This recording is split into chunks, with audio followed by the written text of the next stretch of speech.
Olá, bem-vinda ao Conversando com Ezequiel Schacht. E hoje o tema é liderança. Isso lhe interessa? Ser um líder, o que é ser um líder? Muitas vezes pensamos que ser líder, você precisa ser um super gênio, você precisa ser uma pessoa mais do que especial, talvez ser o super-homem ou uma super-girl, uma super-mulher, e aí sim você pode ser um líder. Vamos conversar sobre isso? Então, conversando, num primeiro momento, eu vou falar de uma das coisas que eu sou especialista, que é a Bíblia, E num segundo momento, pensei em conversar com você sobre as características de um líder. O que faz um líder? Qual é a personalidade dele? Como treinar para ser um líder? Isso interessa? Então fique com a gente. Falando em Bíblia, vamos começar lá no primeiro livro da Bíblia. Em Gênesis tem um cara chamado Abraão. O Abraão vai ter que sair da sua terra, ele vai ter que deixar a casa do pai e da mãe e ele vai rumo à terra prometida. E o Abraão vai, depois com sua família toda, ele vai perambular aí pelo mundo de então. E acontece que ele parece ser ele é um super-herói porque ele é o pai de todo o povo de Israel. Mas o que acontece? Tem um relato na Bíblia também, em Gênesis, onde ele tem que sacrificar o seu filho Isaac. Isso é simplesmente botar um monte de madeira, colocar o filho em cima e queimá-lo. Parece assim que é um teste que Deus faz para com ele e ele vai ter que enfrentar esse teste. Somente no momento em que ele vai fazer mesmo, então Deus diz, olha, não, tem um cabrito aí, você sacrifica o cabrito, não precisa sacrificar seu filho. Essa é a versão oficial na Bíblia. Só que, historicamente, acontece o seguinte, desde o tempo de Abraão até os tempos de Jesus, existia um Deus do pessoal do Baal, não só Baal, mas um Deus chamado Moloque. Moloque seria uma estátua, a metade homem e daqui para cima um touro. E o pessoal fazia todo um cerimonial, entravam em êxtase, eles entravam num processo de hipnose, sim, ficavam cantando, tocando, enquanto diante da estátua se botava um monte de madeira e o primogênito, quer dizer, todo o primeiro filho de cada casal deveria ser sacrificado, enquanto a criança era amarrada ali em cima da lenha e tocado fogo. E o pessoal ficava cantando, dançando, tocando tambor. Era o sacrifício, então, para o deus Moloque. Na grande questão do Abraão, acredito eu, que o Abraão estava em dúvida em seguir a Deus ou ele seguia esse tal de Moloque. E justamente esse texto é uma confissão de que o Abraão está dizendo, não, eu não vou seguir esse deus Moloque, não se entrega, não se sacrifica pessoas. Então, um testemunho muito interessante, mas o Abraão balançou, é isso que se lê. Então, um grande líder, o principal líder do povo judeu, então também teve as suas imperfeições. Se a gente vai mais adiante na história, se você vai pegando, por exemplo, o início do reinado acontece uma coisa bem interessante com um tal de rei Saul. Ele estava sendo um dos primeiros reis e ele não seguia a Deus de jeito nenhum, era um péssimo líder. Ele fazia somente o que interessava a ele fazia as coisas ruins e ele vai perseguir o Davi, que é ungido por Deus para ser então um novo rei, já que Saul não deu certo. É um péssimo líder. O Davi, que foi o sucessor, ele foi perfeito? Não, ele foi um excelente estrategista, ele conseguiu unir o povo, o Davi, que não era grande coisa, não era alto, ele não era tão forte, não conseguiram nem colocar a armadura dele de um soldado para ele lutar contra o Golias. Era ruivinho, tocava harpa porque ele era um pastor de ovelhas. E o Davi, sendo um bom rei, seguindo a Deus, também fez as suas besteiras. Você lembra que ele seduziu a mulher do seu capitão, o Urias, e se chamava Batseba, e engravidou ela, e aí ele deu um jeito de matar o Urias, botando ele na frente de batalha para tirar a culpa. E o filho, então, a Batseba tem um aborto e o Davi chora profundamente. característica do líder, ele se arrependeu da coisa errada que ele fez e depois seguiu adiante. Salomão foi seu filho, então foi seu sucessor, que também cometeu as suas gafes, as suas besteiras, mas ele também fez muita coisa interessante. Quando Deus promete para ele, ó, tu pode escolher o que tu quiser, desde que tu me siga, honra, riquezas, e o Salomão vai escolher sabedoria. Com a sabedoria ele vai fazer coisas incríveis, como o povo de Israel vai erigir então o templo lá em Jerusalém. Ele vai fazer coisas fantásticas, ele vai ser conhecido e fazer com que o povo judeu vai ser conhecido em todo o mundo. E o Salomão também então vai adiante. Se a gente vai mais adiante na história, progredindo em direção a Jesus, a gente vai ver outros líderes e, por exemplo, quando os reis se desviavam do caminho de Deus e começavam a explorar as outras pessoas, começavam a fazer coisas muito ruins que Deus não queria de jeito nenhum, então vinham os profetas. Um exemplo de profeta, o profeta Jeremias.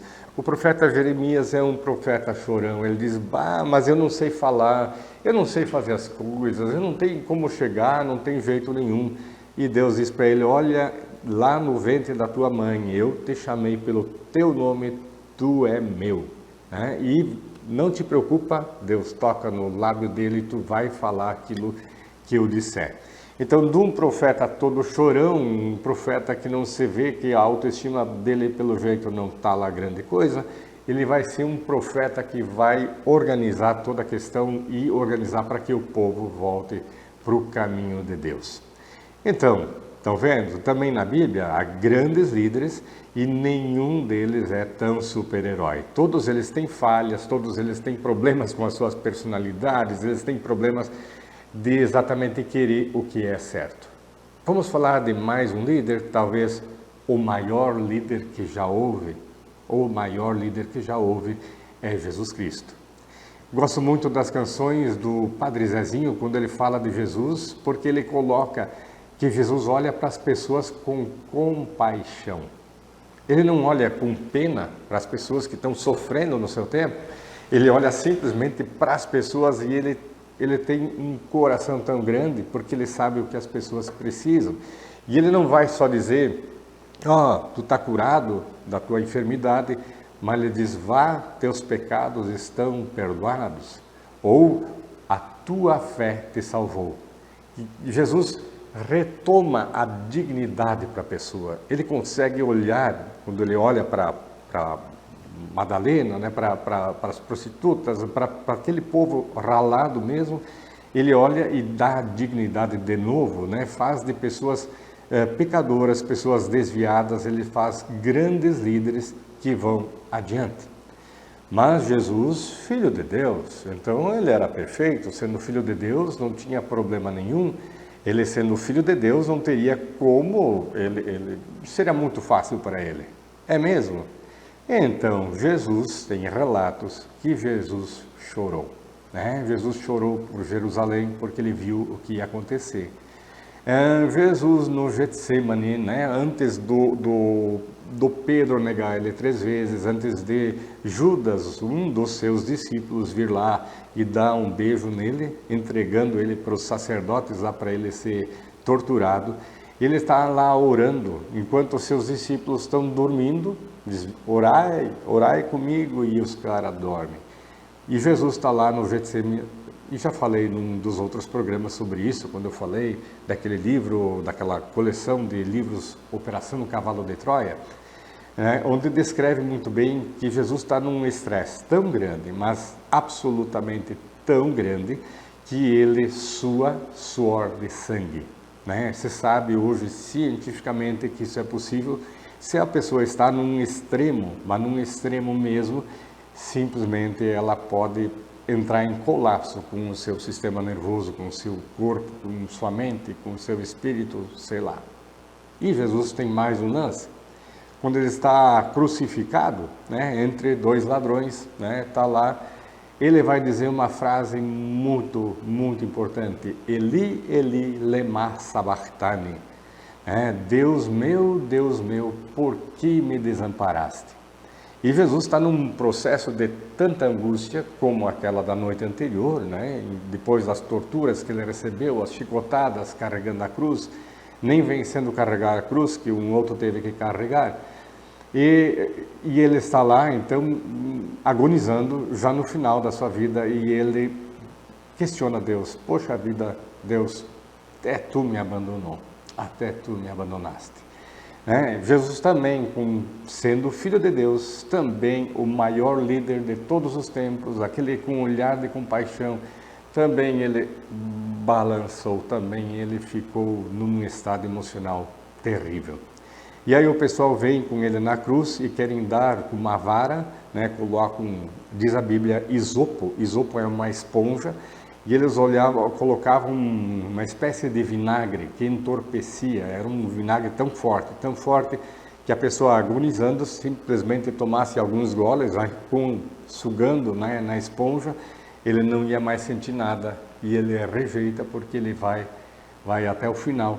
E aí ele vai dizer: Pai, em tuas mãos entrego o meu espírito.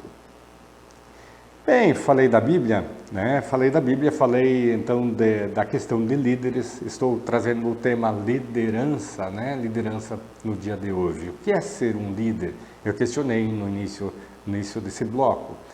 Então, muitas vezes a gente tem uma personalidade, talvez arranhando a de Jesus, que a gente consegue ser um líder nato, quer dizer, eu nasci sabendo fazer coisas importantes, mas às vezes não.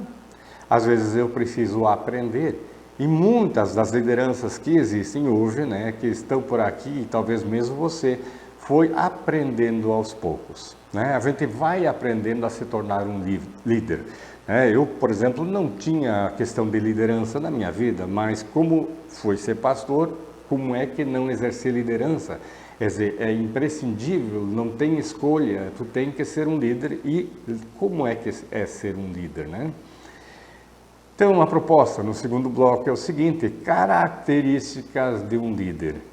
Mesmo que você já tenha o dom de ser líder, nunca é suficiente, a gente sempre pode melhorar, sempre a gente pode aprender algo a mais, sempre a gente pode liderar com muito mais eficácia. E não existe no nosso mundo, vamos dizer assim, já que a gente gosta tanto de sucesso, de resultados, talvez de grana, eu preciso ser líder. Como é que eu posso ser um líder? Como é que eu posso aprender? Quais são as características? Fica aí com a gente, até o próximo bloco.